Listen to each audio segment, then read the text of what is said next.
Well, it's a new year, but Nintendo's bringing back an old favorite. New Super Mario Bros. U is the fourth in the series of games which have brought Mario back to his 2D platforming roots. This is only the second time out of these 4 titles that it has appeared on a console. The other 2 were for a DS and a 3DS. Now I know this has been said before when the Wii version came out, but why is it still called New Super Mario Bros.? Does Nintendo really think someone's going to confuse this one with the original game on the NES? It's time to let that go, Nintendo. The plot is as deep as it always is. That's to say, it's razor thin.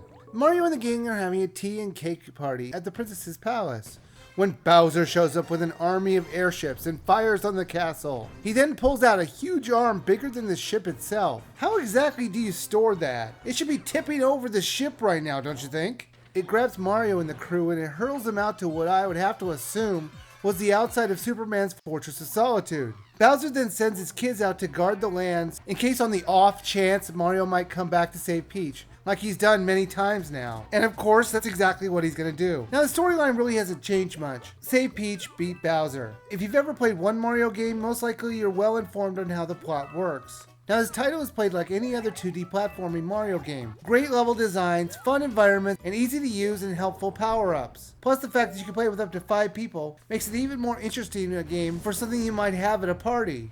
Now one of the new additions to the normal power-ups was the Acorn power-up. It gives you the ability to glide downward and also fly upward briefly. It was really nice. Now there is another power-up called the P-Acorn, and just like the P-Wing in Super Mario Bros. 3, it lets you fly through a level. These power-ups are rare and you only get them from a new character named Nabbit. He'll run through the level that you previously beat. You just need to catch him before the time is up. He's pretty quick, so it can be a bit challenging at times.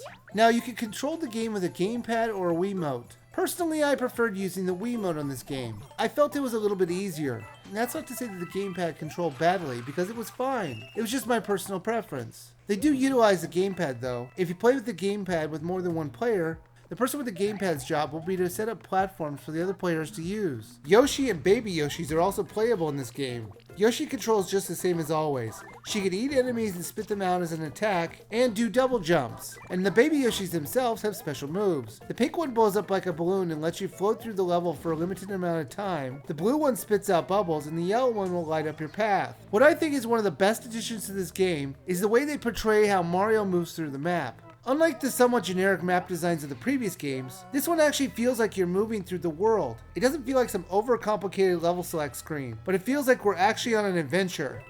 Now there's a challenge mode where you're completing certain objectives, and they're all quite different. For example, there was one where you couldn't touch the ground, or where you had to get X number of coins in a time limit. It was very hard at times, but it was very fun to try and get the best medal on all of those. There's also a mode called Boost Rush, where you can complete a level where the level is scrolling against you. It speeds up the more you collect coins, and in order to get a good score, you're going to need to collect those coins. So it gets really hard to try and stay alive in a level when it really starts to scroll fast. Now the last mode is the coin battle, where you try and collect more coins than your friends. Now one of the more disappointing things is the lack of online play. You can get messages about the levels, or you can send out your own messages for other players to see, but it would have been nice to play against other people in the Coin Rush or some other multiplayer game. With Nintendo now focusing more on the online aspects of the Wii U, you would think they'd want more people playing together, but once again there's no option for online play or online leaderboards. New Super Mario Bros. U was a lot of fun. Its entertaining gameplay and fun level design will have you going back to play time and time again. So I definitely think this game is worth a buy.